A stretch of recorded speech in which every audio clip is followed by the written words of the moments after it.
kwa kutumia na vyombo vyetu pia. Tulichukua sample za mbuzi, tukachukua sample za kondoo, tukachukua sample za papai, tukachukua sample za oili ya gari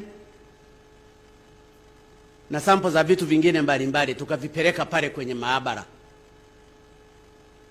bila wao kujua, na tukazipa majina. Sample ya oili kwa mfano iliyotoka kwa gari tulilipa jina ya Jabiri Hamza mwenye miaka 30, male. Ile ilileta negative. Tulipopeleka sample ya fenesi ambalo tuliipa jina la Sara Samuel miaka 45, female, matokeo yake yalikuwa unconclusive.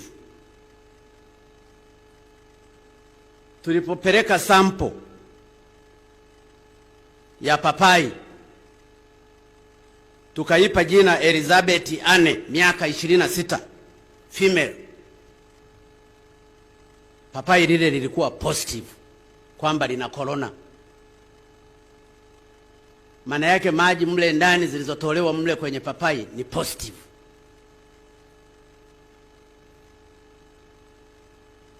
Tulipeleka sample ya ndege kware, imekuwa positive.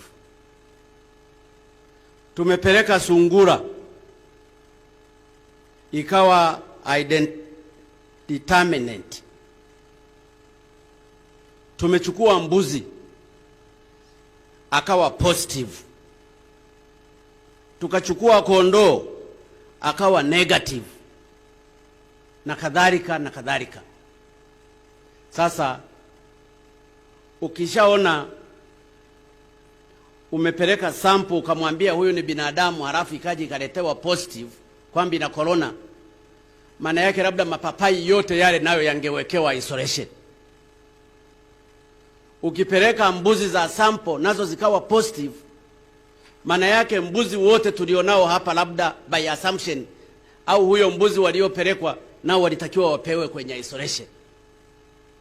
Ukipeleka fenesi likawa positive, makamasi yake yale ambalo tuliyapa jina la Elizabeth, maana yake Elizabeth fenesi, nayo mafenesi yalitakiwa yawekwe isolation. Kwa hiyo ukishagundua kitu hiki, lazima ujue kuna mchezo wa ajabu unafanyika kwenye vipimo hivi, kwamba kuna mambo ya ajabu yanafanywa katika nchi hii. Either wahusika wa laboratory ile wamenunuliwa na mabeberu, either hawana utaalamu, which is not true, kwa sababu maabara hii imetumika sana kwenye magonjwa mengine. Either zile sample zinazoletwa, kwa sababu mpaka reagent zinatoka nje, mpaka zile swap, zile vipamba vya kuweka kwenye nani mle vinatoka nje. Kwa hiyo lazima kuna kitu fulani kinafanywa. Na kama mapapai nayo yanaonekana ni positive, yana corona, basi WHO inatakiwa ifanye kazi kubwa katika haya.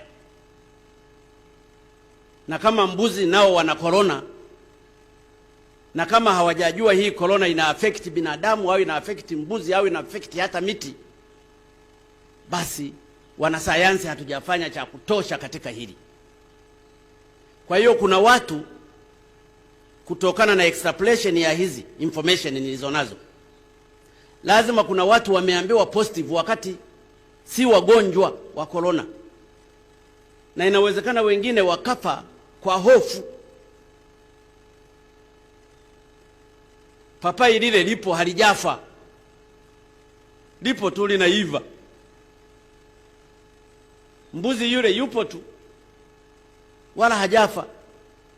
Fenesi lile lipo, labda lije lioze tu baadaye ya muda wake, lakini yale ni positive na vitu vingine. Kwa hiyo natoa wito kwa Watanzania, msiwe na hofu, na hasa kwa wale ambao bado hawajachoka hata hajaumia. Kwa nini uwe na hofu? Mbona mafua yamekuwepo, ila haya ni mafua ambayo yako advanced, nayo yatapita. Lakini kile kitendo cha kukuta hata papai la kula nalo lina corona mule ndani, wala si kwa ganda kwa juu, kwa sababu zile sample zingechukuliwa kwa juu, wangesema labda aliyeligusa ana corona, lakini wametoa with the specifications kabisa vizuri, wakachoma ndani mle, wakaingiza kile kiswapu. Wangeweza wakasema huyu mbuzi labda alishikwa akaingiwa ndani na mtu akampa corona,